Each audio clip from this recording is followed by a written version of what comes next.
Hello everybody, and welcome back to another witness analysis video series Anyway, so in our last episode, we finished up the keep. The next episode, this episode, we will be doing the quarry area. Hopefully we can do the whole area in one video. I don't know exactly, but there's a lot of puzzles there. They are kind of tricky. I wanted to... I was doing some tests before starting here, and I was like really thinking about the audio. And I just want to spare a moment, pour one out for the audio designer who had to like handle this transition of the audio and how the echoiness changes as you go down and up this tower. So just kind of pay attention to that as we're heading down.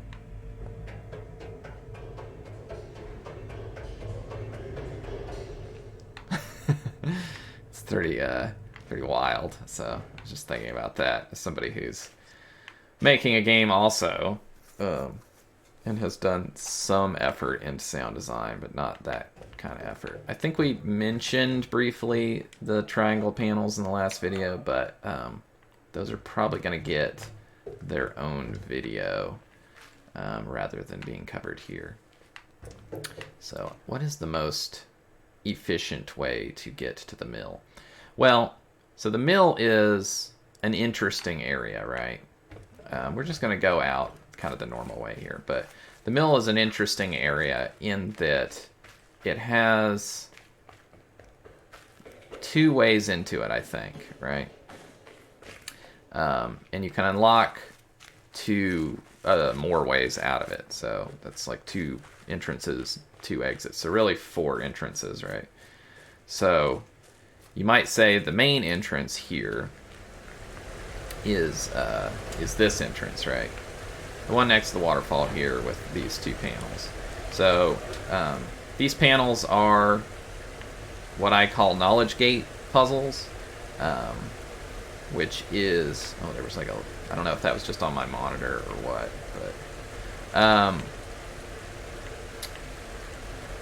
but I just noticed this door has got like two colors of metal. It's a little bit strange. I don't know if that's normal. Oh, I guess it is, because it's wood on this side and then metal on this bit. Huh. Not sure why that is. Both of them are like that. I have to think about that. I mean, the metal is from the ship, but the wood... Well, I guess the area has got a place that smelts stuff, so presumably makes metal. And then a place that handles lumber, right, from here. So the area is kind of a mixture of those things. Also, the tree house is in there, and anyway, and analyzing that a bit too much. But point was, these are knowledge gate puzzles. So the idea is that these are puzzles that check whether or not you have the prerequisite knowledge to be able to make progress in this area. Like, generally speaking, you don't want people to get into this area unless they know how to do both the black and white dots and the Tetris blocks, right? However, there is also a back entrance over here. And I apologize that we're going to have to run back and forth a little bit, because I do want to do those puzzles as well. But we've already opened this entrance in a previous video through doing the shadow puzzles. So this one is interesting that we get this entrance here, right? Because we can kind of come down here and get into this area. In order to save a little time, I'm just going to go back now and do the other puzzles, because the next little bit would be kind of analyzing what's available there. And we can talk about how that might affect a player who hasn't made it through those knowledge gate puzzles and whether it works as a reasonable knowledge gate anyway. I would say there's a certain amount of redundancy with the knowledge gating there, so it kind of works both ways. But anyway, so let's do these puzzles.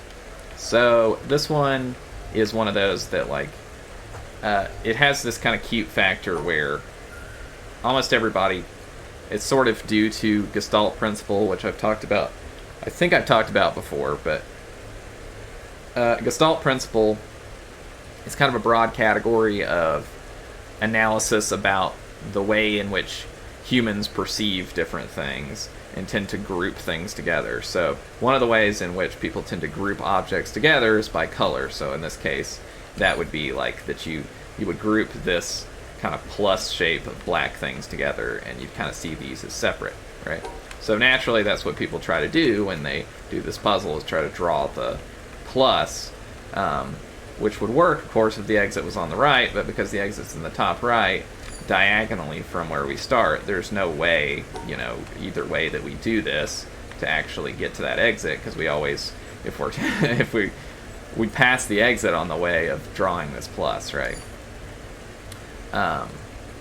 So because that's so ingrained in kind of the way that as human beings we think about things, it makes this puzzle just seem naturally impossible, because you have to do something that's a little bit unintuitive and divide this middle group in half so that you can kind of flip that last bit of the of drawing the plus, so that you're ending at the top or at the left, right? Because of course you can draw it the other way, right? You can do it horizontally or vertically because the panel's symmetrical, but so here we flipped that, because otherwise we would have went around and into the top left, but now we end in the top right. So it's a bit of an over explanation there, but that's how it works. I feel like, I don't know if I should be flipped on my little image down there, but you understand what I'm saying. Sometimes I go back and forth about whether or not my webcam should be flipped, because me pointing to the right ends up pointing to the left on that, but maybe people don't really care too much about the pointing. Okay, so this one's a little bit more complicated. This one's a bit more of an explicit callback to the kind of optional shortcut puzzles from the swamp area. So when you get across that first bridge and you go up the little stairs, there's like a little landing platform or some puzzles, and on the back side there's like a shortcut door that you can open up to escape that area and find a way out to a boat without using that slow moving bridge. And that has a couple puzzles there that sort of use this same principle, right? So these work well as a knowledge gate. I guess I didn't really discuss why the first one worked well as a knowledge gate. I guess the first one works well as a knowledge gate based on, let's go back and look at it, but based on kind of a subtle principle, and I sometimes use this in Taiji, the game that I'm designing, which is that even if the player could figure out, maybe they intuited that they were supposed to separate white from black, it's still hard to do. Another reason in the game that this would be signaled as a knowledge gate puzzle is the fact that errors don't flash, so the error flashing gets disabled for these symbols here. So that shows you that the panel's kind of impenetrable in terms of if you just want to poke at it to see what the rules are, and it kind of tells you you should know what these rules are. And it's the same here, I believe, right? So in both these cases, they have this property that even if you know the rules, the puzzle's hard. I think I got around to explaining that, but if not, I'll just reiterate that part of knowledge gating is that even if you know the rules, the puzzle's hard, or at least a little bit tricky in a way that's like non-obvious. So it might require a bit more than a cursory knowledge of the rules. So that means that even in this case as well, like the puzzle looks simple enough that maybe the player guesses that, oh, maybe I'm supposed to draw the shape. But then like they have a hard time figuring out what to do here because that rule doesn't kind of work over here on the right side. So the panel itself seems to invalidate what might be a cursory analysis of those rules. So if you understand these puzzles, this puzzle's not actually that hard, but if you don't have a lot of experience with it, even if you have some experience with it from the swamp, you could even finish the whole swamp area, it still can be a tricky puzzle just because, I guess I would say a secondary aspect of Gestalt principle, which is just that like people like to group like with like, meaning that you tend to gravitate towards drawing the shape that matches this symbol overlapping with that shape, even though the rules allow you to move that around as long as both shapes are on the same side of the line. You can kind of move them around into a composite shape that covers both shapes. People still like to kind of put them together, but that's always going to fail here, of course, because as we showed earlier, there's no way that you can put this right hand L Tetris piece over this bit and overlap it, because the vertical part is like 1, 2, 3, and so that right part would be sticking off the panel, and we're not really allowed to do that. Barring the weirdness with the with the one puzzle in the swamp that does subtraction, which doesn't really work that way. It doesn't really go off the panel, but a lot of people think that. So anyway, so obviously the solution means that we take the right one and overlap it with this, and take the left one and overlap it with that, which is, I believe, this. So even at that, it's still a little bit of a odd shape to draw, just because you have to kind of outline that thing. So even if you kind of figure out, okay, this one goes here and that one goes there, it can be a little bit tricky to visualize how you might draw that.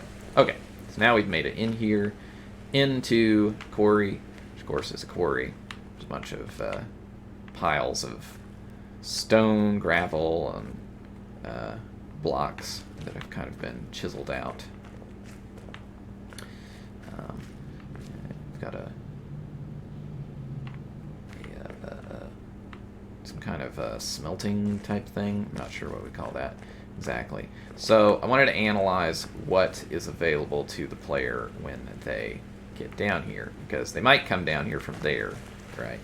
From the shadow puzzles area. So there's a couple things that are available. One that's like the most obvious probably is those puzzles over there, which we'll get to in a second. And then slightly less obvious is that you can actually go over here and do these two puzzles here, right? So you can kind of do this in either order. However, you're kind of going to end up at an impasse here with that symbol. So, and also something about the design of the area, probably just the fact that that's white and that's dark, tends to encourage players to go over here first, right? So I'm not saying that nobody's done this, but I haven't seen any players go over and do this section first, even though it's possible for them to do it. So here's kind of our redundancy of the knowledge gate, right? So we, again, are knowledge gating based off of, do you know what the black and white dots do? Now this one, I would say, is much easier, because I believe no matter what, because the ending in the middle, we can kind of do it however, right? I don't think... Oh, no, we can't start from this one, right? Oh, no, we can. So there's really no... Yeah, we'd have to go around this way, I believe, for this ending. Yeah. So, yeah. So this is an easier puzzle, but it is a little bit of a knowledge gate. We're kind of saying, hey, you need to know how to do these, which, to be fair, this is all you really need to know how to do interior. I mean, it'll get a little bit harder as we go through, but you need to know these two mechanics. Both the, as Simon from Cracking the Cryptic has been calling them, Pac-Man dots, or hexagons, as we might call them, and also the black and white dots, although I believe there's colored dots in there as well. So it's interesting that there's a hexagon on the start position here. I'm not quite sure why that is. Since these are knowledge gate puzzles, they may also slightly be intended to be tutorials. If somehow you skipped the initial puzzle, you could make it in here, and these could act as like a slight tutorial for how this mechanic works. And starting you on one of the hexagons, considering these things don't flash at all, would be a way that you would allow the player to deduce that the rule isn't that they need to avoid the hexagons, right? Because they might think, oh, well, maybe I got to avoid these things. There are an awful lot of them, so... of course, you could also go act as a reminder, but I don't know. So let's see. How do we do this? Well, We could go there, or we could go this way first. I'm going to say we probably want to go this way first and grab those, and then do this. I'm not sure that that's the only solution, but it's a solution. It's nice that there's like a little bit there that goes over the tracks. A little notch on the bottom of the door. Keep seeing like a slight flickering. I don't know whether or not that is going to show up in the recording, or if that's just my monitor, because my monitor has some like weird issues too. There's like a pallet hanging out over here. Okay, let's go inside now that we've unlocked that. Oh, obviously, I guess I could have pointed out that there's a back side of a door here, which may or may not get noticed before you go inside. Inside here, we have a nice open loft. I always thought that this was meant to resemble a church. It seems pretty clear that it's meant to be a church, kind of enveloping a factory or something. I guess this could be a cement factory. We've got some LOD issues happening. I'm not sure what's going on. I'm noticing some slightly weird issues with the game. But anyway, let's open this door. I did try using NVENC encoding for this, so there could be some slight thing. I switched to that because it seemed like it was smoother. Pretty much our only accessible puzzle. We could do this from a weird angle, although it's kind of hard to see, so probably won't do that. Our only accessible puzzles are the door opening puzzles, which are just nice little cyan things. I think they weren't cyan elsewhere, but here that appears to be the color. And this thing. So this one is sort of our introduction, I suppose, to the canceller symbol, the toxic waste symbol. That's what I called it when I played. I'm not sure what people tend to call these, the Y symbol. Anyway, so this puzzle is pretty straightforward in that there's no way that we can actually solve this puzzle without avoiding one or the other of these dots. So it doesn't work super strongly as a tutorial puzzle because it's impossible to fail, unless of course you solve it this way, in which case you solve the puzzle but it doesn't really do anything, so that could be considered a little bit of a soft failure. And perhaps the player is somewhat more persistent and then solves it again, realizing that there is then a little machine here that's lifting this thing up. I guess there's like a piston under there. Let's again pour one out for the animator who animated the little piston extending and got that to work and look correct mechanically. So now we're on to what you might consider the actual tutorial panels here. So here again we've got a dot. If the player wasn't really thinking and as they solved that previous one, and as we pointed out, there's really no way to fail it exactly as far as the little Y symbol is concerned. Then they might just draw through that dot and then be a little bit surprised when that doesn't work. But there's really only kind of 2 or 3 things you could do here. So you could draw through the dot, you could just avoid the dot, and then you find out that still doesn't work. And eventually you might realize, okay, grouping this with the dot that I didn't hit is good, I guess. This was this area for me when I played it, and I think it is for a lot of people, is one of the hardest concepts to grasp as far as how the mechanic actually works. And that's partly because it's fairly easy to fail forward with these puzzles, like to not have a very clear idea but still be making progress, because you can just sort of intuit certain things, like with that, where it's like, okay, I guess I need to put it on the same side with the thing that I avoided. So here, this puzzle allows you to kind of do a few things. First, if it was a fluke here that you avoided that, the player might try to cover them all again, and realize that doesn't work. Also, they might not really know what it means as far as having things that are wrong on that side of the line. They are sort of like, well, I guess I have to not hit the dots or something. You know, it's pretty clear they can't avoid all of them, but you know, it'll do some kind of weird thing that they're not understanding. I found it so confusing when I did these that like it wasn't always the same thing, right? Like sometimes it's that one, and then sometimes it'll be the other one, I think. Yeah, it's like it's random which one it picks, right?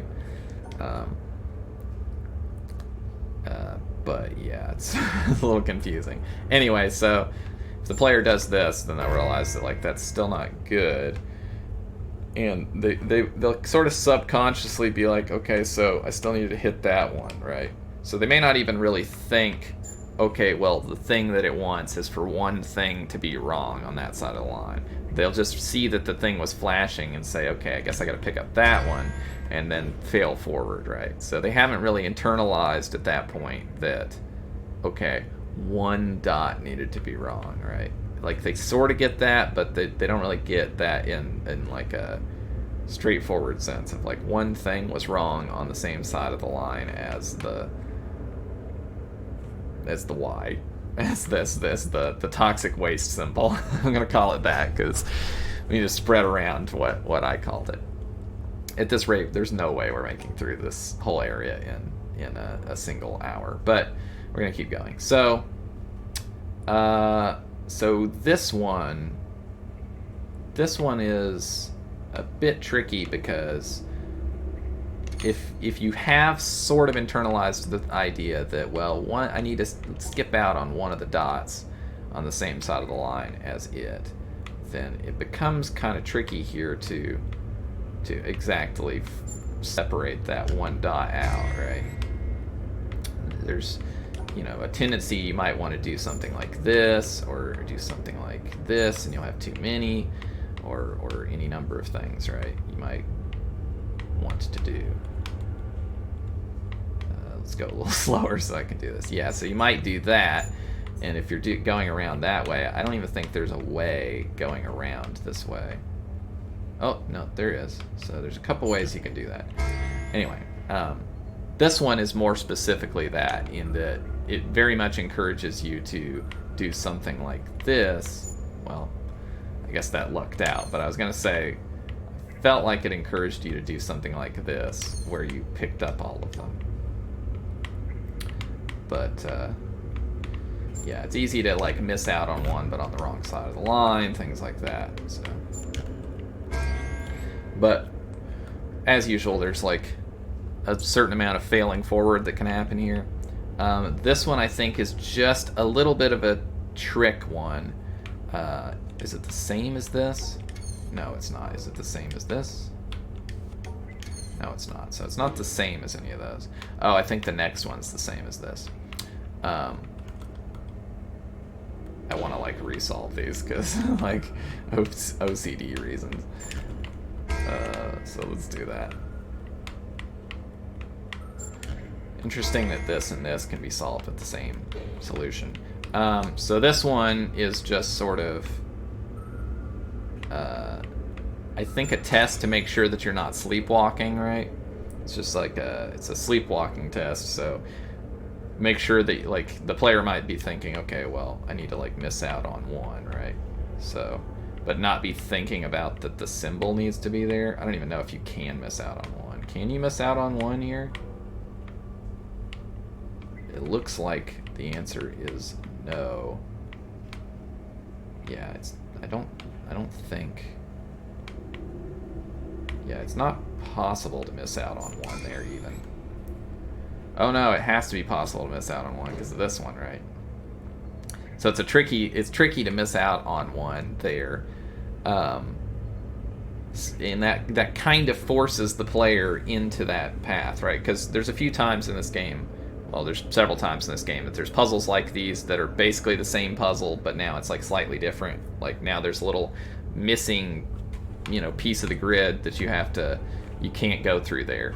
And it's, like, so expertly designed, this game, in that you're almost always funneled to the easier solution, which means that you won't you won't ever end up in a situation where you can just try the same thing again and that works on what's supposed to be a hard puzzle.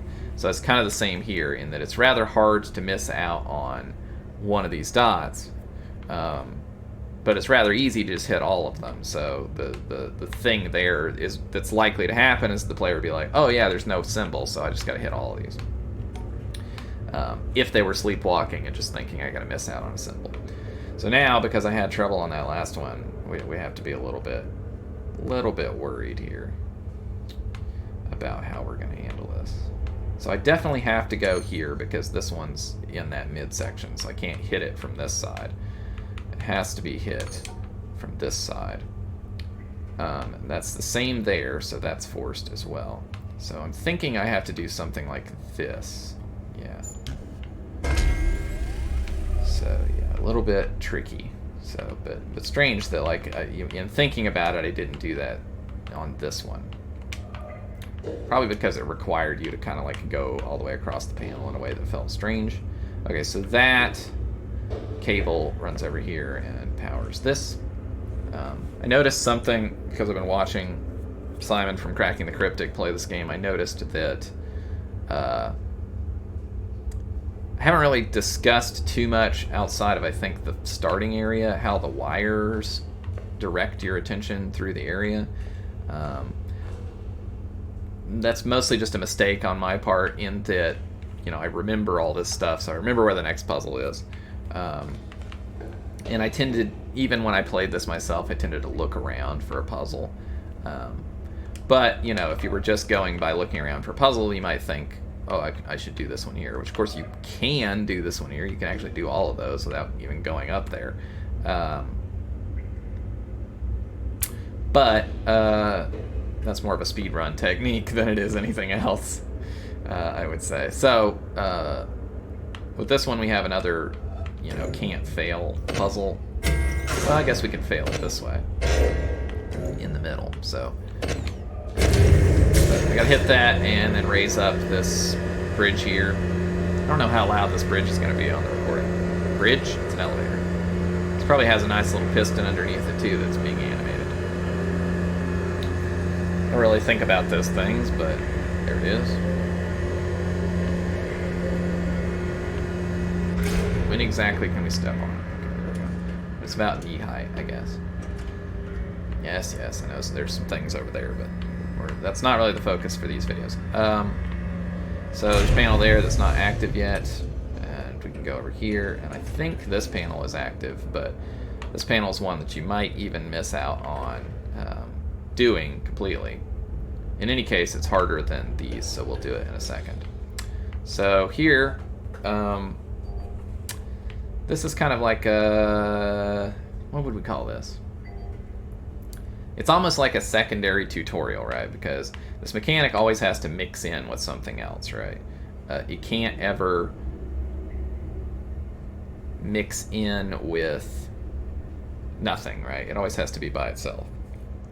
It can technically mix in with itself, but we'll ignore that. I think there might be a puzzle that does that. I can't remember exactly. But anyway, so it's interesting to point out that this uses colored stones. Some people call them stones instead of dots, because if you said dots, then, you know, a lot of things could be classified as dots in this game. So we'll call these colored stones here. So it's interesting that we use colored stones instead of black and white stones. I think that's probably to eliminate the possibility that the player might think about how the colors affect this. Like, does that do anything? I mean, I guess the player's still going to be thinking, can they group it with like, right, colors? But it helps also just from a standpoint of allowing you to see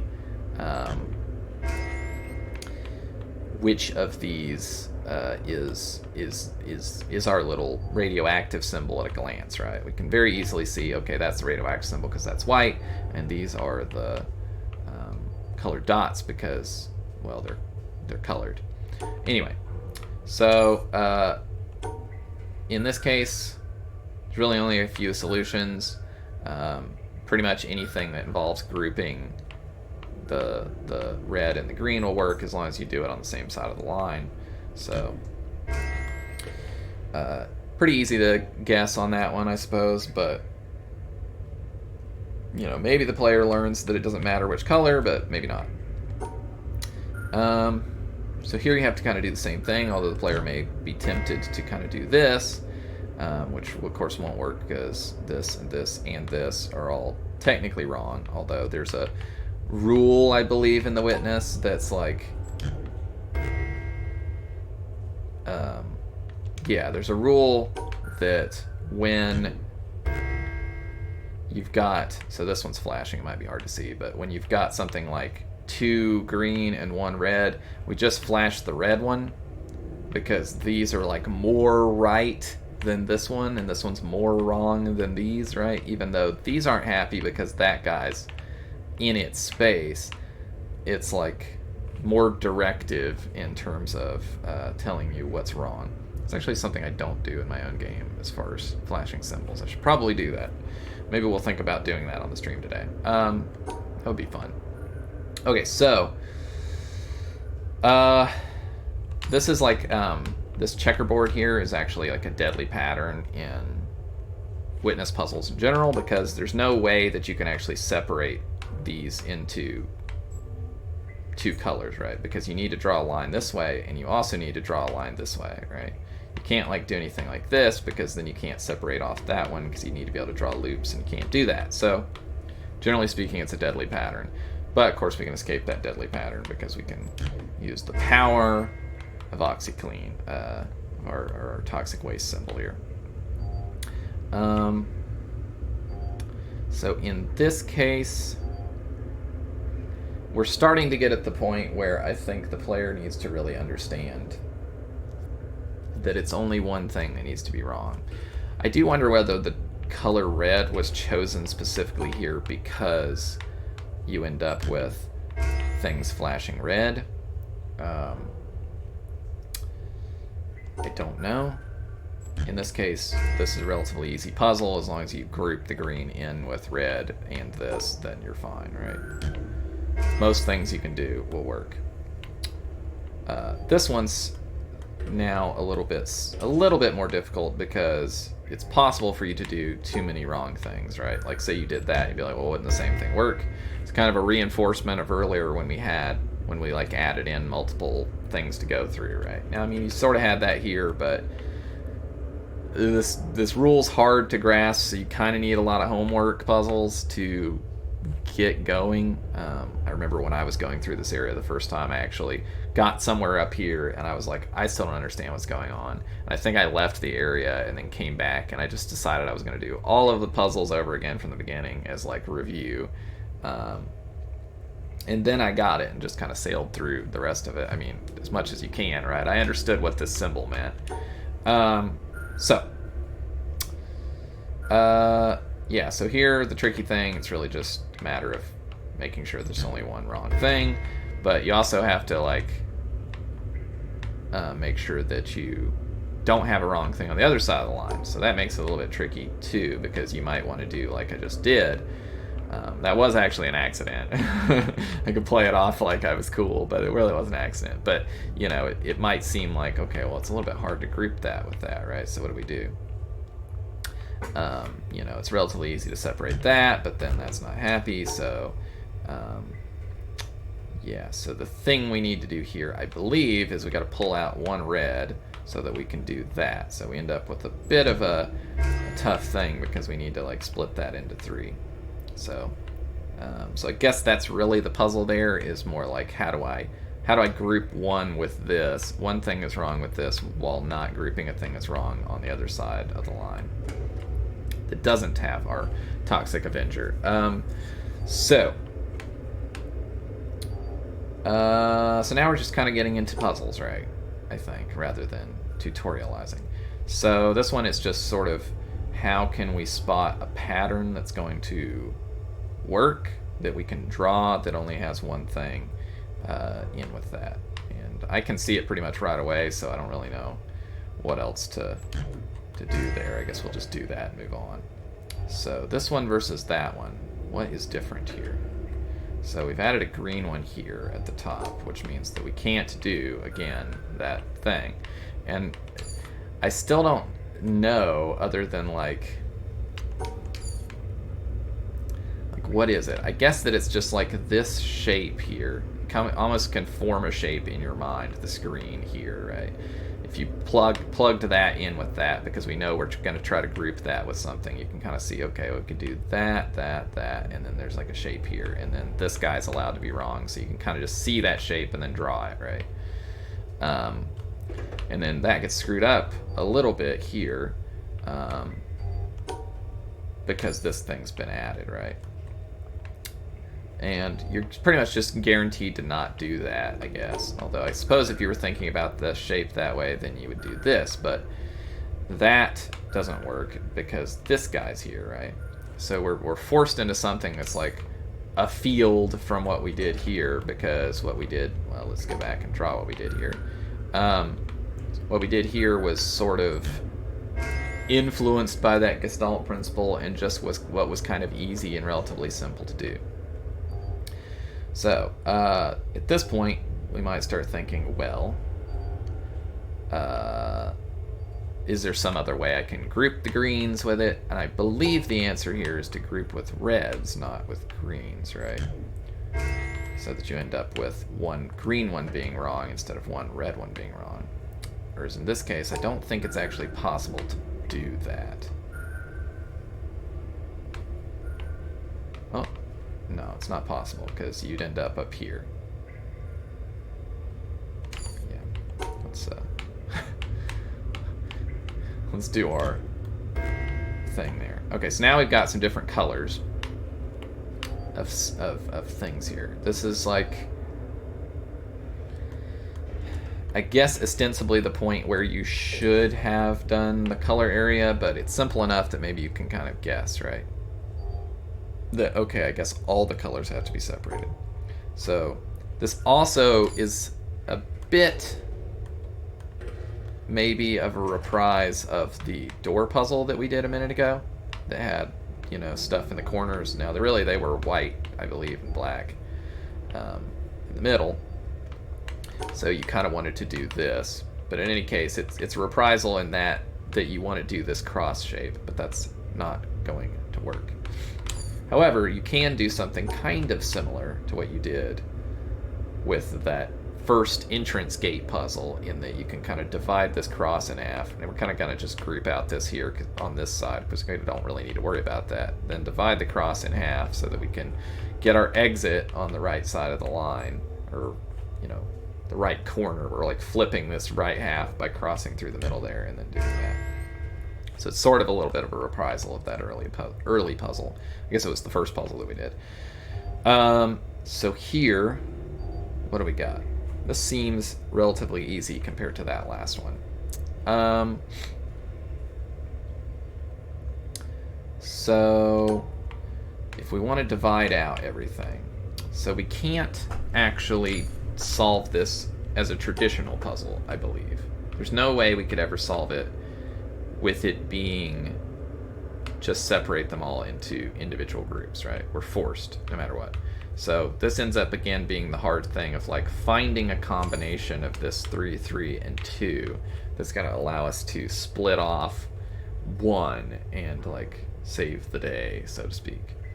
So my intuition tells me the trap here is the red, right? That if we sit around thinking, well, how can we group a red with this? There's no way in which we can group one red on one side of the line and the other red on the other side of the line. You try to divide that way, it's not going to work. You can, I believe, do this, though. Group a red there. But there was also another thing I was thinking, which is, I believe you can do this as well and just isolate all the reds. So there's probably a few solutions here, but if I had to guess, the majority of them involve pulling 1 from the 3. Is there a way to pull 1 of the blue and have that be wrong? Is there a way to pull 1 of the blue?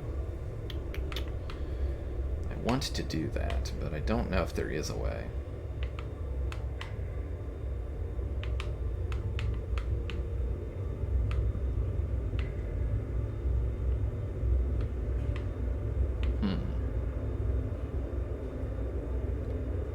It looks like no.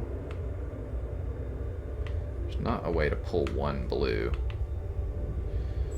Oh well, so maybe you can't do it all three ways.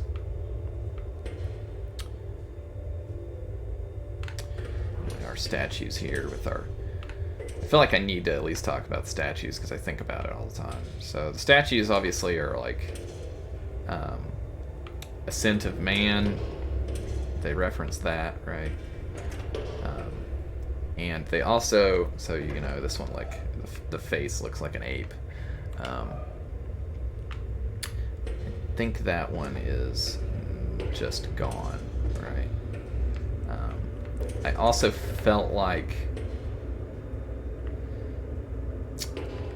it was partly referencing like the idea of the missing link, because we're sort of talking about science versus religion in this area, like it's rationality versus irrationality, which is sort of playing off of the way that the mechanic itself works. I haven't decided whether this type of stuff is outside of the realm of these videos, but I think it's interesting analysis, and it's not really like, I don't know. It's stuff that I haven't heard in other videos, so I mostly exclude the stuff that I think I've heard in other videos, but is big spoilers, and instead it's like stuff that I haven't really heard. You could call that spoilers, but it's stuff just from me thinking about this. So I kind of thought about the missing link. You also have these like white shadows, and the white shadows to me are like a reference to the atomic bomb, right? So in like Japan, when we dropped, in the US, dropped atomic bombs there, you know, it left kind of these white shadows where the people were. The people were incinerated, and the pavement or the ground, the sidewalk or whatever, was scorched, except for, you know, where they were. So it left these white shadows. So I think that that's sort of meant to kind of be those things all going on at the same time here. So you kind of have like a little bit of a science and an anti-science thing kind of happening at the same time, right? Which is kind of similar to the puzzles if you think about it, in the sense that you've got this kind of anti-symbol, right? It inverts the rules, right? Anyway, let's do, off of that heavy subject, let's do this staircase puzzle. So the staircase puzzle is, of course, as many of you may or may not know, a staircase, right? The solution is a staircase. You draw a staircase, but it's otherwise it's kind of just a tricky puzzle, right? There is like another solution to this. I think there's, yeah, at least one other solution, and the other solution, it gets, interestingly enough, used in speedruns, because you can snipe the puzzle here, I think, from here and draw, but you can't draw the stairs because you can't snipe it and see the entrance and also the exit, right? Very hard to see at this resolution, but in any case, we're just going to leave that. It's fine. So that powers this thing and also powers this thing. I don't know if we need to do both of these. Does this have a secondary wire running at it? It's very hard to tell in the dark. This definitely has two wires running out of it. I'm going to do this first, just so we can kind of gather whether or not we have to do both of them, because I'm sure we have to do at least one. So this is bringing it all together pretty much, right? This one and that one are both bringing it all together, but we'll cover that one in a second. So,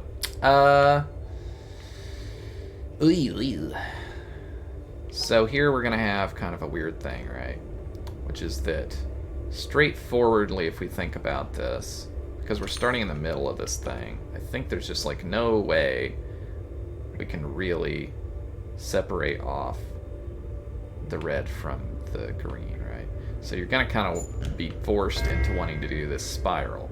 But the spiral itself is not going to work because then you end up with, you know, too many things that are wrong. The other spiral also doesn't work because we also have too many things that are wrong. So you're kind of stuck in a bit of a conundrum as far as what you can do here. Now, if I avoid the dots, I don't remember the solution here, but I think if I avoid one of the dots, I can do something else. Yeah, so we can wall off here like that and just leave a bad dot on that side. Because the dots are part of what was forcing us into that swirl, right? So there's two things here.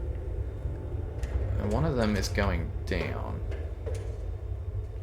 And one of them is going up.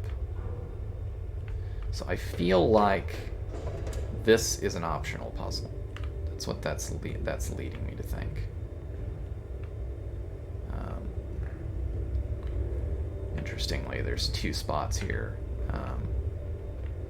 after that. So one of these statues is down there. The chimp statue is not, though. But this statue is that would be there. Oh no, the chimp one is there. Sorry, I was totally mistaken.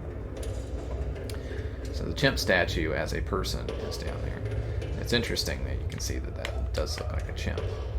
Perhaps if we look at the statue, we can tell. Yeah, the hair you can see is got the shape of the chimp. But anyway, yeah. So both of those are down here. That one and that one. So, very interesting.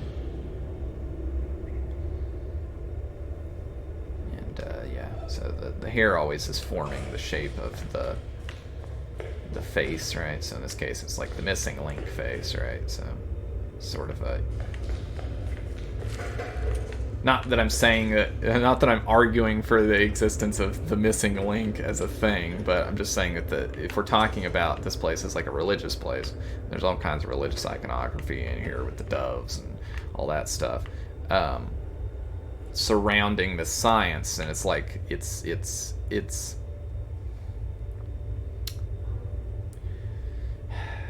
there's like a contradiction here of opposite things, right?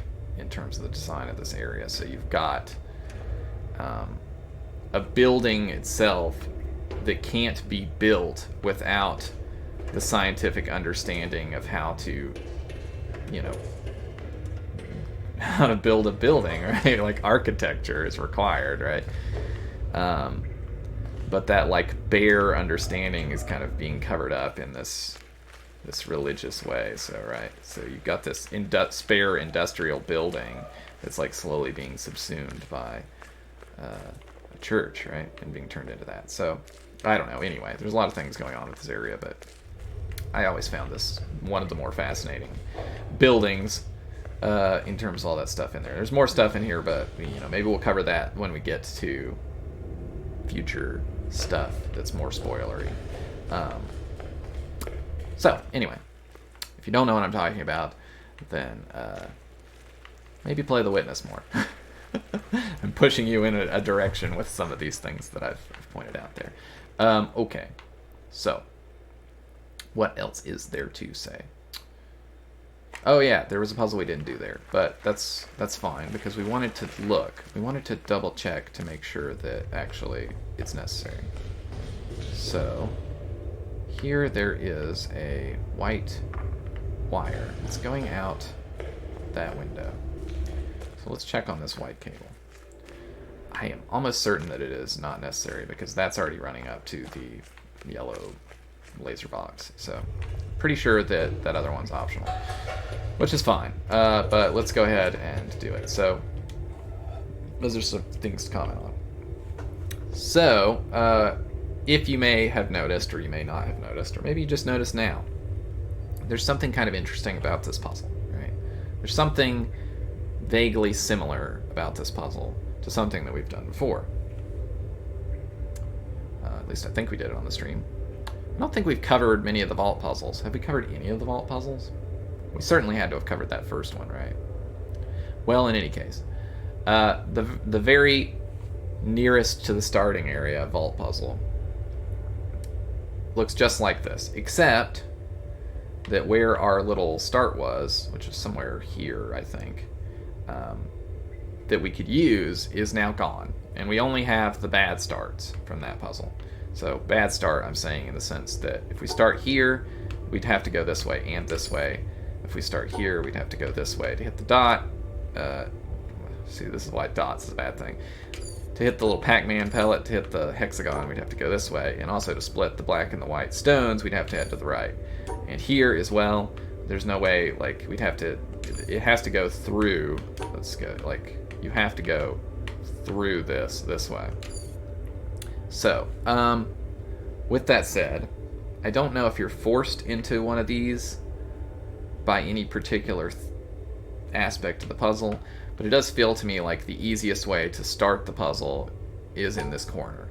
Because in this corner we can kind of at least say, well, this or this is going to be the thing that's wrong, right? And nothing else. And then we can kind of just work around making sure that that hexagon is the only thing that's actually wrong. Oh, this one's a little tricky because I need to make sure that that white gets isolated as well. So it seems like to me I should go ahead and probably decide to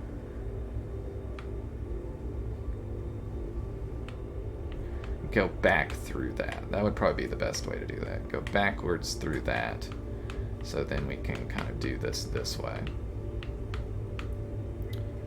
And pull that. So I think that's good. Yeah. So anyway, not much to say about that other than that callback. I feel like it's a little bit weird that I have not covered the vaults more, but other than that first one, it doesn't feel like they're really in the way. So perhaps we'll cover the vaults in a future video. So we're getting close to an hour. I don't know whether I want to split this into 2 videos or just do it as one and keep going. It is getting a little bit later in the day and towards when I might start my stream. So let's go. Let's just go examine what we'll be doing next time, and I think we'll split that off into a separate video. Hate to do that to everybody, but it is a big area. It's got a lot of stuff. There's a lot of stuff to talk about. There might be not even enough over here to cover in an hour, but well, shoot. That's what's making me think, is that it may not be enough to cover in an hour. May not be enough to cover an hour. May not be enough to fill an hour. And so we would end up with a short video. And it might be better to have a long video than a short video. Anyway, I think I've made the decision that we're going to go ahead and do this, because I think it's better to have a little bit of a long video than to have a normal one and a short one. So, okay. Sorry if you were already like clicking off the video, but here we are. So, so here we've got 2 more kind of knowledge gate puzzles, right? Again, knowledge gate, because if I do this, it doesn't give me any hints, right? And also just the function of them as a knowledge gate. Some people have described this game as a Metroidvania.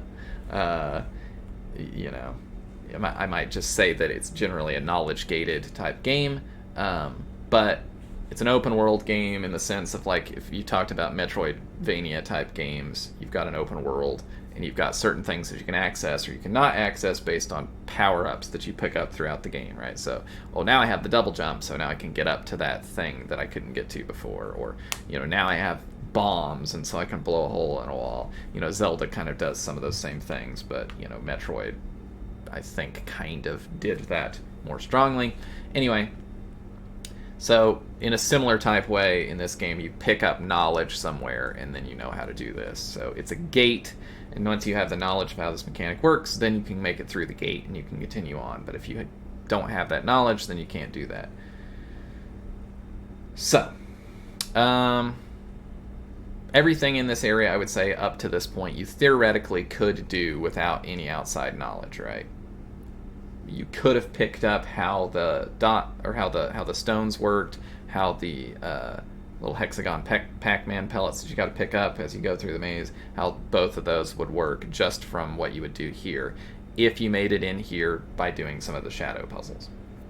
These, however, you're not going to be able to figure it out just from this, right? Because both these mechanics are too complicated, and these gate puzzles are too complicated. So this puzzle actually is a rather interesting puzzle, because you're sort of forced in a weird way, because you have an odd number of these stars in all four corners, right? So because there's an odd number in this corner of black stars and an odd number in this corner of black stars, we know that somehow you must connect these two corners together. You have to connect a single star from this corner to a single star from this corner. And the same here, you have to connect a single star from this corner to this corner. And those two things create this kind of crisscross pattern that's sort of like almost competing for how am I going to solve the puzzle with that working, right? Because, you know, to connect the white stars, you might want to do something really basic like that, but now we've got this, you know, pattern of 3 in here. Of course, if you don't remember what the stars are, since I try to make these a little bit self-sufficient, I will say that there are, you know, these are spoilers for the other areas that are involved here, the stars and the Tetris things, so if you haven't seen that, you should probably play that part of the game. I would say in general, don't watch this series if you haven't played the game. But we can't really self-isolate here, because this is primarily a mechanic that mixes in with other mechanics from the rest of the game, so there's not really much that can be done about that. But anyway, you know, we need to have 2 of these together, right? 2 of each color of star, right? So something like this on this side of the line here, that's okay. This is not okay, because now that's 3, right? So, anyway, proceeding about solving this. I believe to solve it, we just kind of have to do a bit of a weird thing where we do something like this and separate that off. I think we're forced, though. Yeah, we're forced to do that. The group that connects the corner pieces together, I believe, has to be the same group. So an easy way to do that here would be to do like this, right? Now that's not quite going to work, because then we're stuck here without being able to close that off. So I believe we need to do...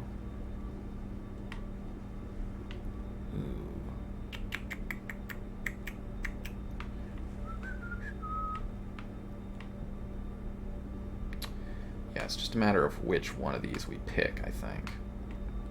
So this one's good, I think, because it gives us a little more latitude. Yeah. Oh, no, we got 3 again. Sheesh. Well, maybe I was wrong. So, anyway, difficult puzzle. So we obviously can't pick the corner one. We can't match this corner one to there, because there's just no way to like group that and then also have it go out and touch something else. So I might be totally wrong about my assessment of how you go about solving this. But I'm not wrong in my assessment of what makes it challenging. So if we do 2 there,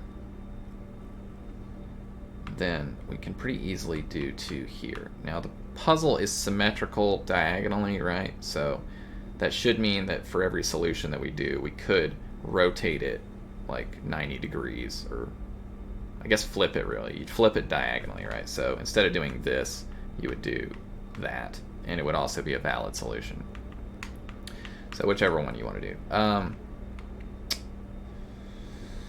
So I think So the problem I'm seeing here is if I do this, then I can easily get the black there, but I can't get a white unless I do something like this, which doesn't exactly work. However, if I wrap this way, I feel like this is what I was doing just a second ago, though. No, it isn't. That actually works. Okay. Yeah. So... also, I believe, could be a fully symmetrical solution, right? Which would make sense. Let me try to draw that symmetrically instead. Ooh. Can we do it symmetrically? Maybe we can't do it symmetrically.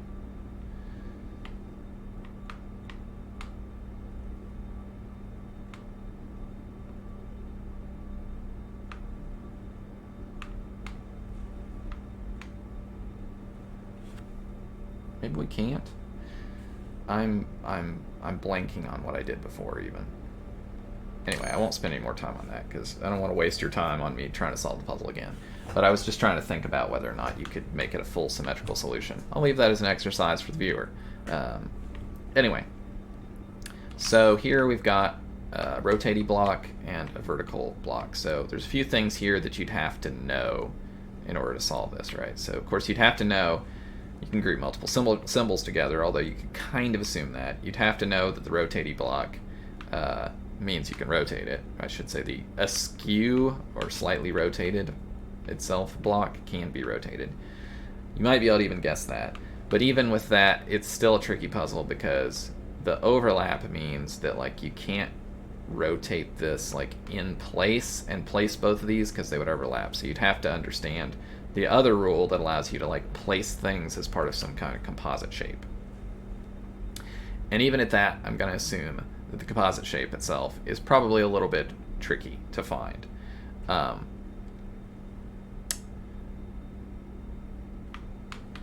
think you can do this. Because these edges, they make it a little tricky to find the composite shape. Oh, do I actually have to have them solved at the same time? I'm not actually allowed to. Okay, well, I guess we're screwed then as far as that goes. We have to find the secret of the ooze. Was this what we did? No, this was not what we did. This was definitely not what we did.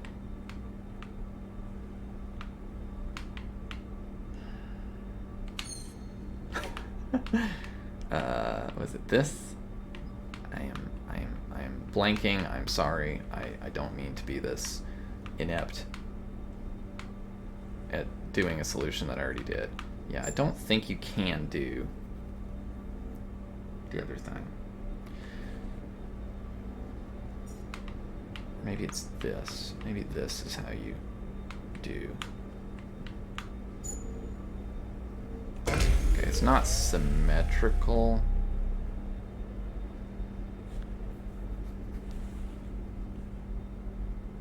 No, you totally could do it. Oh, sorry, my controller's decided to stop working. Can I get it to start working? There we go.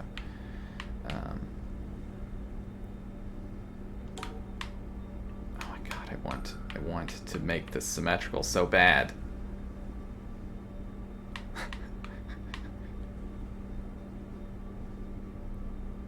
I know it can be done.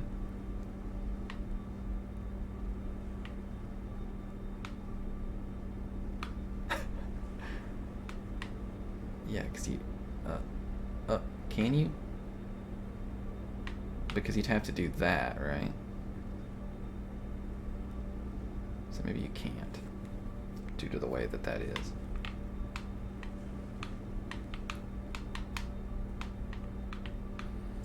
Yeah. I guess you can't due to the way that the line has to wrap around.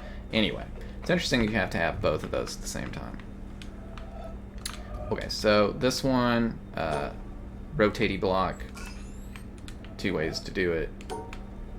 Rotate it vertical. Thing raises up. We move ahead in our adventures.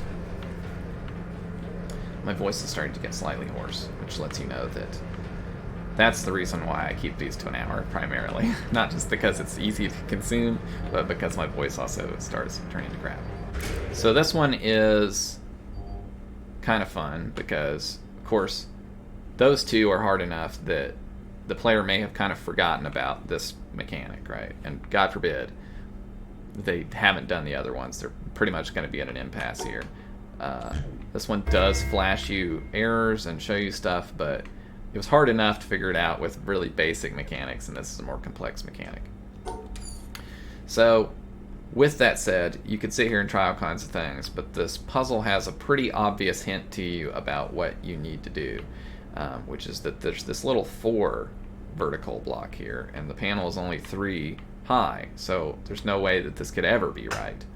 So that means that pretty much we just have to, no matter what, put that with our little Toxic Avenger symbol, right? I'm gonna call it the Toxic Avenger because it takes something that's toxic, a bad thing, and it avenges.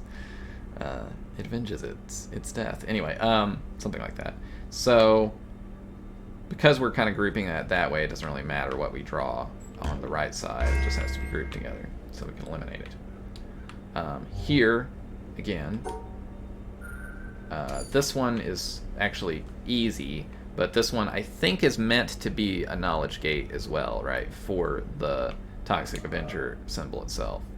Because if you haven't done the puzzles over there, you're gonna have a pretty difficult time solving that. Whereas if we started with, say, this, you could even imagine maybe there was an earlier version of this area that started with this. Then you could probably guess your way through that one, right? Whereas this one, it's like it requires a bit more. Like this one, you can kind of just guess. Okay, well, if I put those off, and then it's like, well, that's not happy. Oh, it kicks you back after that one. This is a no guesses puzzle. Okay. So maybe it isn't. It's further knowledge gating in that it's no guesses. So is this one still a no guesses? Okay. I find it slightly irritating in this game that you never know whether a puzzle is a no guesses puzzle just by looking at it. I don't really know what you would do to make that work. You know,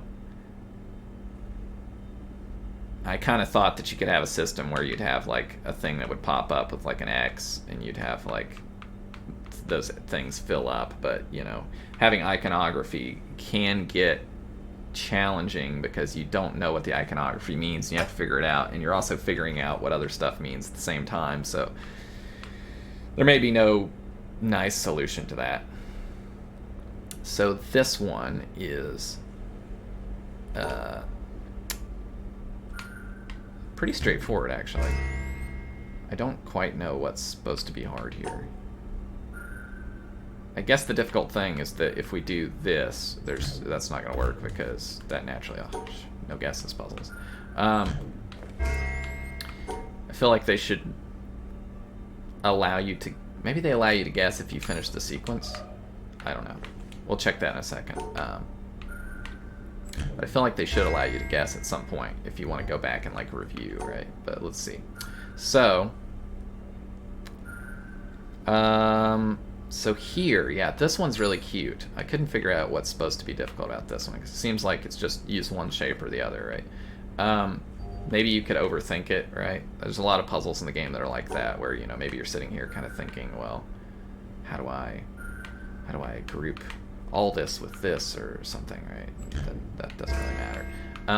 This one's really cute though. I really like this one because it's so natural for you to just do this and make like everything be together. Is this no guesses? It is also no guesses. Sorry for wasting time with the no guesses, but you kind of want to know sometimes. But it's very easy to do that, right?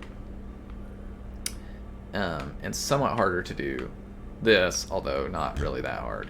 But, you know, we got a chimera flipped version of this shape, same shape here, right? So it's like there's really no way you can do this puzzle and get all of these right except for one, unless it's this middle one flipped, right? So it's like it's the only way to do that, right?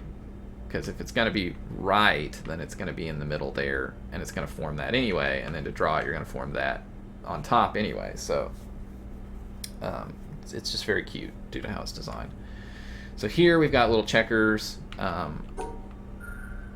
You know, as we sort of know from the swamp, one of these checkers on their own can't be drawn because you'd have to do that, so it in of itself is a deadly pattern. However, two of these together can make a square.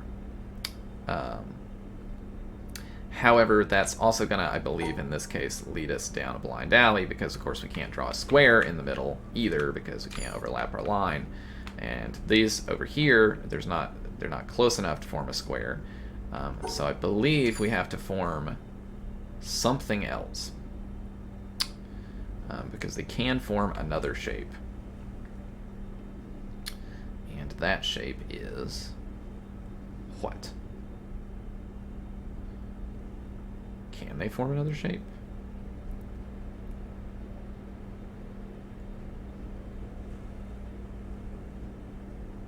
Yes, they can form another shape, and that shape is...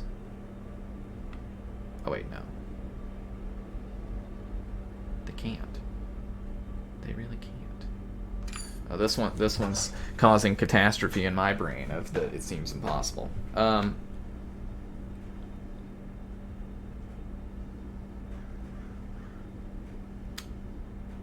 We can't... I can't see a way to make a 2x2 that overlaps these and is also touching an edge so that we can complete the 2x2 itself, right? This one in the corner is never going to work that way. Ah, yes, there is. However, there's no other way to combine this and this, or this and this, in a way that is drawable. There is a way to combine this and this in a way that is drawable, I believe. Yes. Those can be combined into this shape. So that's a very nice puzzle.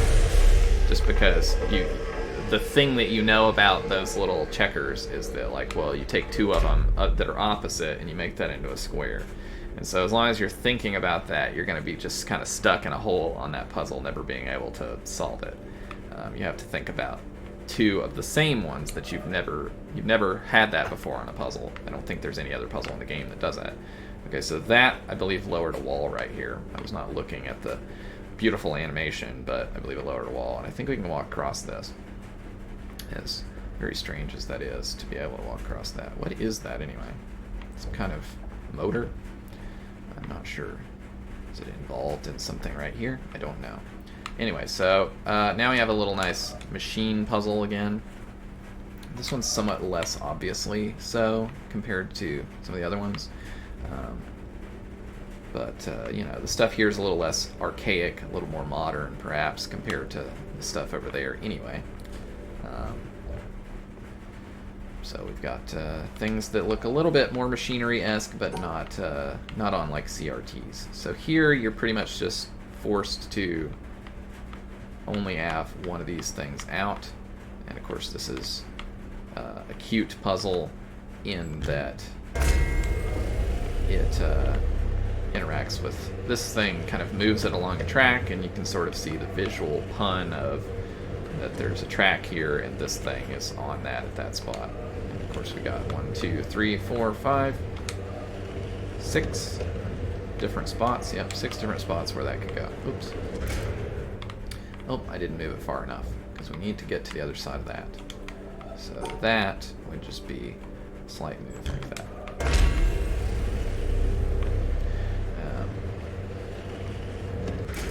And I think we do have to do that shuffle where we hop onto it, right? Because there's no other way. Yeah, there's no other way to do that. Interestingly, I think at this point we're locked out of these puzzles. Unless we get up here and... Okay, no. We could just immediately go back and resolve that. Oh, let's solve our boat puzzle. Have we even talked about the boat? I guess we had to, because we went to the treetops, didn't we? So we had to talk about the boat a little bit. Of course, there's fun things to notice about the boat, but those are more spoilery, so we'll cover those later. Ah, okay, no. So immediately we can solve that to get back. So I was concerned that we were locked off of this. So with that said, I want to go back here and fail one of these again. So we're always no guesses on these. That seems a bit weird. I almost feel like after you solve these, they should be allowed to guess, right? Right? I don't know. It feels like that maybe should be allowed. Anyway, so now we are combining the stars. It's interesting we have these like weird colors.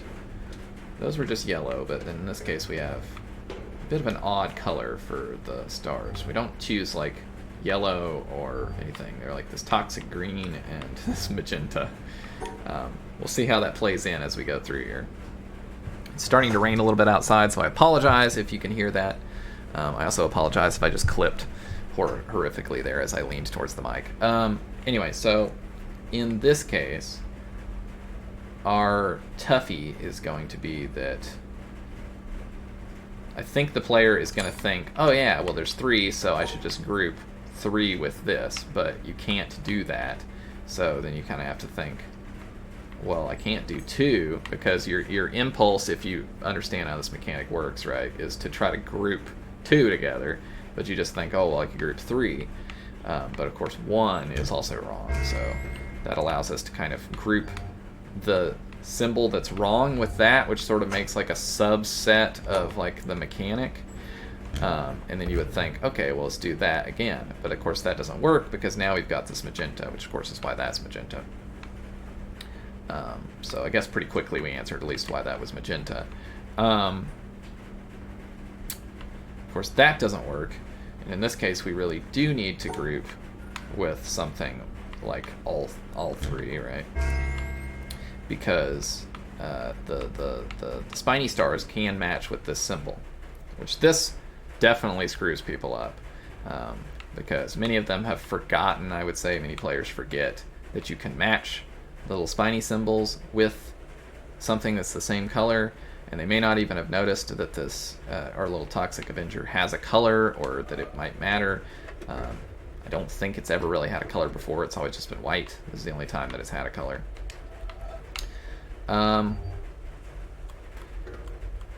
Something about this puzzle makes me think it's a callback to something else. Possibly in the church earlier in this video. I don't know. But so here, yeah, so this one's a little tough because we've got an odd number here and we've got an even number here, right? So the odd number here tells us that that's what we need to fix, right? There's a lot of these puzzles that if you just sit and kind of analyze it, you can say, okay, well, there's an odd number of stars, or odd number of orange things even, so it must be the case that we have to be wrong about an orange one. So we are allowed, however, to group green with orange, so I believe we can do something like this. No. Oh no. So we can't do that, though. Oh no, we are allowed to do that. Okay, yeah, because we could do 3 or 1, and either way we'd be fine. So now we're back to having the same color, the magenta and the magenta, so they can match together. This is also, I think, part of why this gets confusing, is because it doesn't stick with this idea. It kind of bounces around a little bit.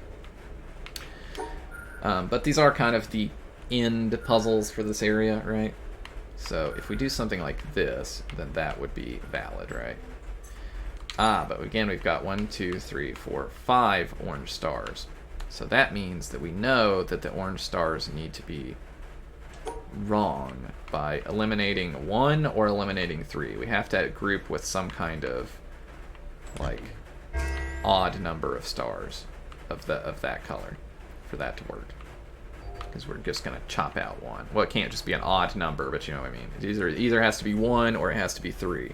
We can't group with 2 orange ones and to have like an odd number or it's not odd numbers, but 1 or 3 of the other, right? Because 1 would be wrong and 3 is also wrong, but both of them can be ameliorated by our Toxic Avenger. So in this case, this one's kind of cute because you literally just group everything together, right?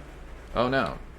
Why do we not group everything together? Oh yeah, we can't because... Now is that... Okay, so now I am very confused. So in this case, yes. No. The answer to everything.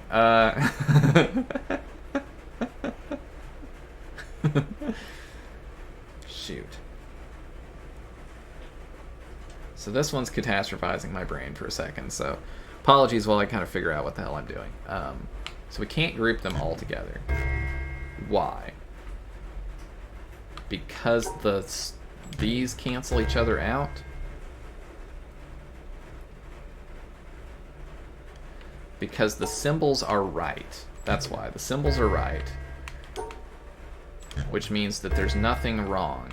Except you can see, as I said before, for a second here, that this little Toxic Avenger is happy. Why is that little Toxic Avenger happy? Well, that little Toxic Avenger was happy for a second because this guy was unhappy. Now, technically, both of these should flash red and then cancel out or something, but I'm not sure exactly how the, procedural aspect of that works. But that's what's going on here. Is this guy's saying, oh, that's wrong, and this guy's saying, oh, that's wrong, and both of them are saying, okay, that's cool, I'll just cancel the other guy. And then that happens simultaneously, but then these guys are not happy after that because they don't have a color. So there is a weird order of operations thing happening here. What can we do, though? Because if that's by itself, that's not going to work. Why did this cancel itself? Oh, it cancels itself when it finds something wrong. But if we just put them together, then they will cancel themselves as well. But if I do this, that doesn't work. So I think we have to group opposite with opposite. Yeah, so opposite with opposite is, yeah, so this one has that. This thing's wrong because it's not grouped with the right color. This has that, and that's because it's grouped with the wrong color, that's wrong, right? So, but if we group them all together, the problem is then that the green and the pink, although they have the opposite, they also have the same, so they're actually happy first. So we have to make sure that they're not happy, because otherwise these will say, well, these aren't happy because that's yeah, so these little things will be wrong. So there is a slight, I would say, rendering error in that both of these little Toxic Avengers should flash when this happens before those start flashing, and instead only one does. So it's a bit weird there, but it is what it is. Game's not always perfect. So now we've got a whole bunch of orange boys. And we've got 1, 2, 3, 4, 5, 6, 7, 8, 9, 10. So we've got an even number, which tells us that we need to group with, I believe, one other one, right? That's the only way to do this. So that's not going to work. And this is also not going to work. But if I do 3, then that would work, right? Yeah. So I can do an odd number as well for one section. So this, I feel like it's just going to be the same thing, right? Just mirrored, right? Because the puzzle's mirrored. So that seems simpler than it should be. Maybe there's something I missed here. Maybe there's something that these puzzles were supposed to do that failed. Maybe I'm just too clever by half. I don't know. So this one almost feels similar to our little bridge puzzle, right? There's something about it that feels similar to that. So why is this corner so important? This corner being missing, I should say. I kind of wonder about that. Well, it means that we can't do something like this, right? We've got a 4 and we got a 3.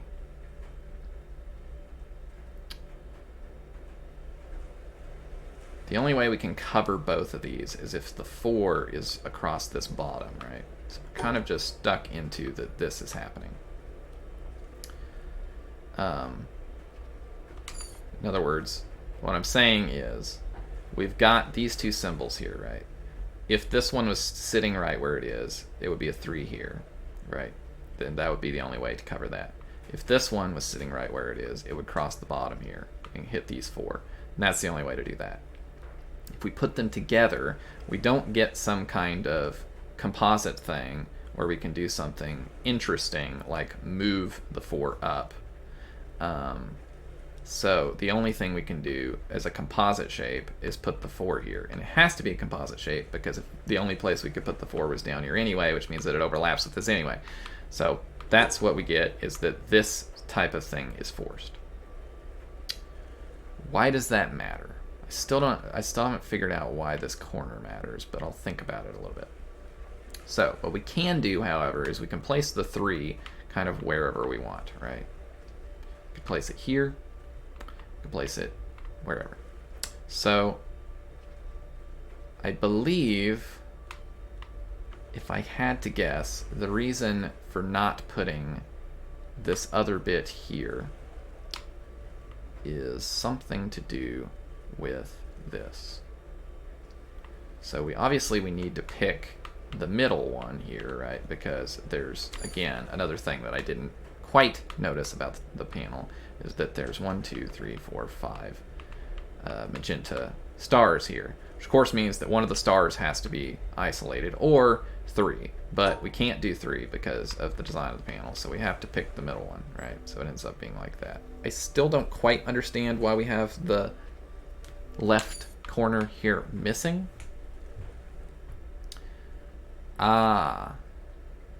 Well, so if the left corner was there, then you could do this shape and it would include that corner. Could you make the shapes wrong? I think you can anyway, though, right? You can make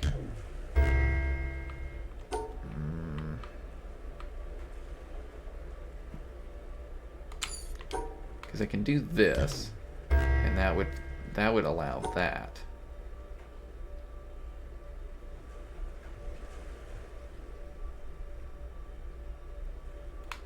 Well, I'm struggling to see why that corner is not allowed. Oh, I think it's because... No, that's not it.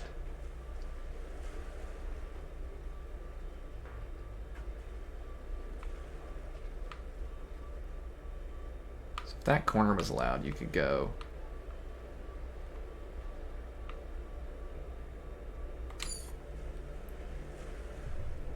Yeah, I haven't been able to deduce that. I want to think there's a reason why that corner is not specifically allowed. But I feel like I've stared at this for too long, and we're approaching an hour and a half, so we're like 50% more content for free. I'm just kidding. But there's some reason why that's not allowed, and I'm not sure. So now we're in a little bit of a tighter spot. It's similar to this, only without this left column, right? So in this case, it's definitely the case that we need to do this, right? We need to do that alt that we figured out before about canceling that bottom. So those are related to each other, but I just don't know why this corner is cut off. Because it's not like we could shift the 4 horizontal block over or do anything odd like that. Now we could put the 3 vertical down here, and that would work if we did that. But then we wouldn't be able to touch these anyway, so it still wouldn't solve the puzzle, so it's not really exactly interesting. Maybe it's just a slight thing to focus the puzzle more around the feeling of sliding this block across this line, which, like I said, is a little bit similar to this one where we slide a block across a line. So I think that may be part of the feeling, is that the designer wanted the focus to be that this 3 block is moving across here, and where do you put it, right? Whereas if you had here, then it would just be like any other thing. But here it's like, oh no, it has to go in this middle spot. So it becomes a little more focused that it has to go in the middle, and not that there's just a spot that it goes. That's my guess. Anyway, on to some more puzzles. I think we definitely do have to do these. So here we have 3, 3, and 1. So, and then we have this. So we know that this pink star here, this magenta star, has to be grouped with this because there's only one. So that means that all of these have to be correct. And what we have to do is just draw a shape that includes all 3 of these, that connects that and that, because it's going to have to go through the middle here, and the middle's blocked by these anyway, so that's the only way to do it. And that's pretty straightforward, right? We just put a 3 here, the 3, well, the horizontal 3 here, vertical 3 here, and the last horizontal here. The only thing that really makes this tricky is just needing to deduce that this is the thing that has to be wrong, I guess, right? And that these all have to be right. And, they're slightly shuffled in that the 2s are at the bottom, right? But that's pretty much it. So, other than that, what do we have? Is drawing it difficult? Is drawing it impossible? If drawing it is impossible, then I will think that's hilarious. But I don't think drawing it is impossible. No, because we end in the bottom right, not in the top right. So that allows us to draw it this way. Okay, so now we have this, right? So this is a bit different. Because now there are 3 of these, so we know that there's only 2 ways that you could possibly make this work, which is either to group our little Toxic Avenger with 3 stars, which we can pretty much rule out as impossible because we just don't have enough blocks here. And again, it would have to cross the middle, so it would have to be part of this, which means that all of these have to be part of it. So instead we have to group 1, which is our only other option as far as making it wrong. And now we've got 2 and 2 on both sides. Now this means that one of our Tetris blocks has to be wrong now. Otherwise you'd have to do 3 of these, and again, we've already established you can't really do 3 of these. There's not enough squares, right? There's only 9 squares here, so to cover 3 at minimum we have to do 1, 2, 3, 4, 5, 6, 7, 8, 9. You could do 9 that way, I guess, but they're not aligned that way. We're not allowed to stick them all at the bottom. You have to cross this vertical, so it's 1, 2, 3, 4, 5, 6, 7, 8, 9, and you can only cover 2 blocks that way. So that means that we have to somehow get these together. Like we have to get this out of here while also having these okay, right? So that makes that somewhat more tricky, though.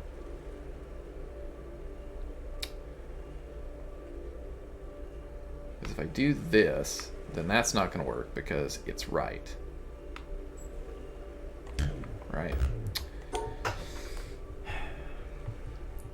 If I do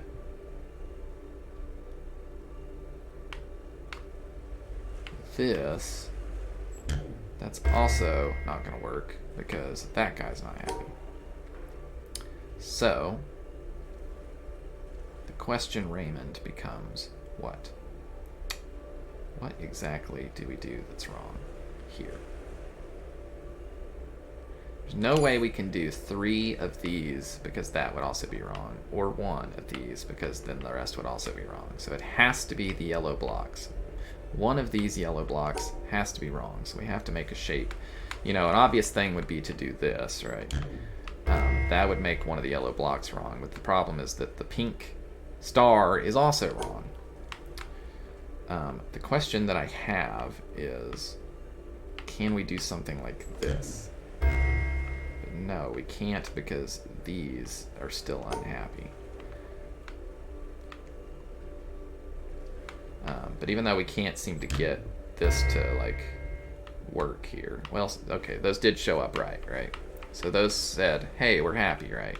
Because we drew a shape that covered 2 of those and not the 3rd one. But yeah, the pink star was not happy. So, I am failing to see the answer here. I am definitely failing to see the answer here.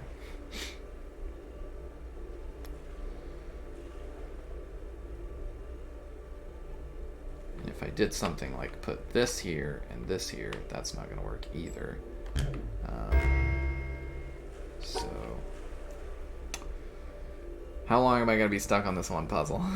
I try not to be stuck on puzzles, but this one's kind of tough. Because, you know, we're mostly here for analysis, not just watching me solve puzzles, but, you know, sometimes it's okay to, I guess, solve a puzzle. At least I'm talking through what I'm thinking, which is sort of analysis anyway.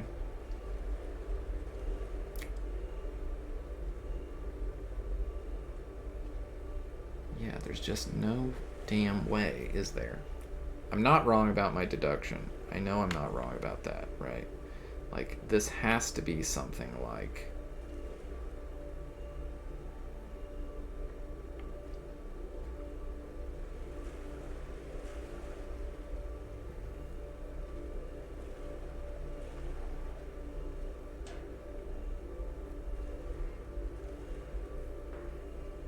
It has to be something where one of these middle blocks is wrong. But I'm struggling to see what. Because if I do this, I can't get those top ones to group. But can I do something like this?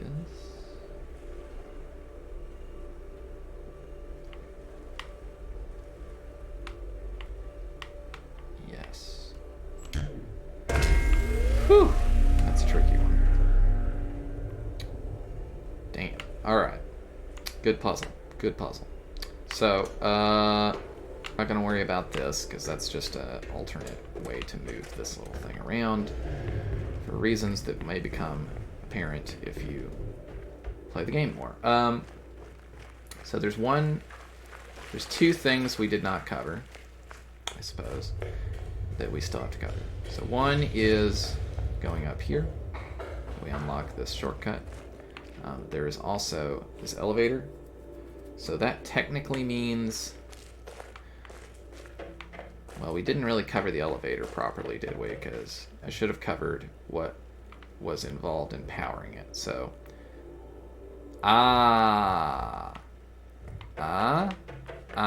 Did we find the secret of the ooze? Did we find the secret of the ooze? I'm almost certain that bonus puzzle, that reprisal of the vault puzzle, is the wire that goes into the roof here. But maybe not. Oh no, this covers both. So no, this literally does nothing. Okay, it's just a for fun puzzle. That's fine. There's nothing wrong with having fun now and then, but you know, I'm glad we investigated. That way I know. Okay, so that actually powers the elevator, which is interesting because you'd think the elevator would be something we might want to have access to earlier. Obviously there's, again, reasons for the elevator which might become clear later. So I'm just going to solve this elevator in place because we need to do the laser puzzle, and it'll save a little time if I don't have to worry about the elevator going up and down. So this one is slightly tricky, right? Because, oh no, it's not that weird. It's pretty straightforward, actually. Anyway, there's obviously two ways to do the elevator. One goes down, one goes up. As far as where the exit is on the panel, that determines which direction the thing goes in that case. So let us go to the laser. This is the only single area that has a puzzle that on the laser box that is not just a kind of straight line shape with a key hook on the end. I did forget to cover that there's these little kind of steel pieces on this that cover the left and the right side that have those wires running to them, which is the whole reason dynamically, I suppose, why you have to do both sides of this, right? Rather than it being just two wires that run together and join into one wire, it covers parts of the puzzle so that you can only see this part, which means that straightforwardly you couldn't actually solve the puzzle, right? And in fact, you can't even figure out what the symbol means just by looking at that. Whereas now, we can solve it. And the way that we solve it is what?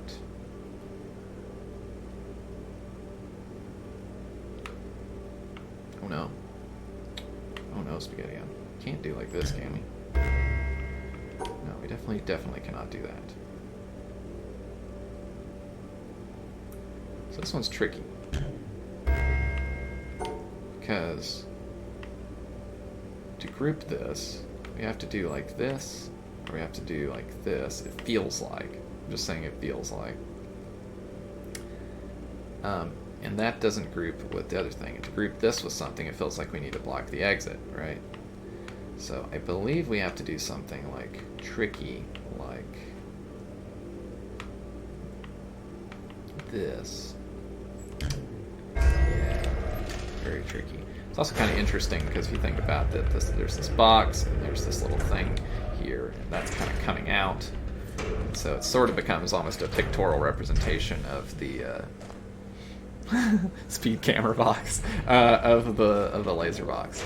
Well, also notice our little toxic Avenger patterns on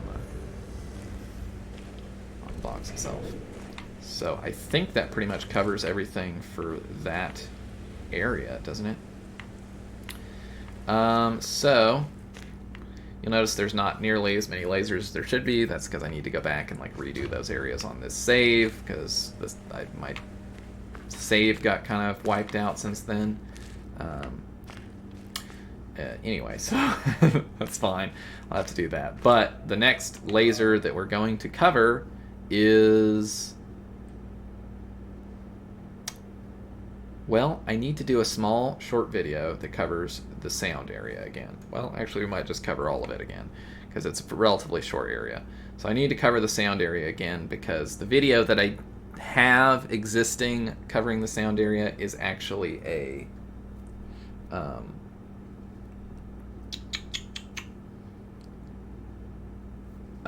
it's an excerpt from a video essay that I was doing on The Witness, and it was meant to be an example of a specific thing from that area that I was kind of trying to pull out and talk about how the game kind of does this thing periodically over and over again, and it's part of like the core of the design of the game. But that essay was just like too much to do, so I've just been doing this kind of more straightforward and analytical approach, just kind of covering all the details, because it's kind of like the game is just a sum of its parts, sort of. I mean, it's more than the sum of its parts, but you kind of can't boil it all down to just that. So I need to do another video that covers the audio puzzles, because I didn't cover the whole audio puzzles in that area. I just covered the little section that was necessary to make the point that I needed to make. So I'm going to do an audio one, and then town, and then mountain, I guess, right? And then some then we'll start getting into the real spoilery territory. So This video ended up being almost 2 hours long, so I really could have probably just went ahead and cut the video off into a second one. But hey, bonus video for you, extra long chili cheese coney for you today, and hopefully you all enjoyed it. This video was brought to you, as with all of my recent analysis videos, by the Sexy Hikers Club over on OnlyFans.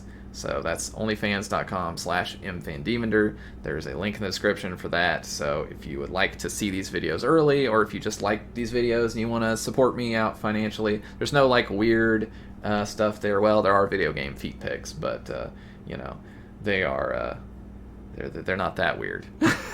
It's more of a joke than anything. But anyway, go over there and check that out, and I guess I'll see you in the next analysis video. Have a good one, everybody. Bye-bye.